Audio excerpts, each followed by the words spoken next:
ไม่เห็น25E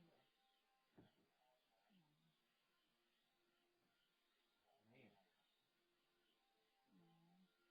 25E อ๋อโอเค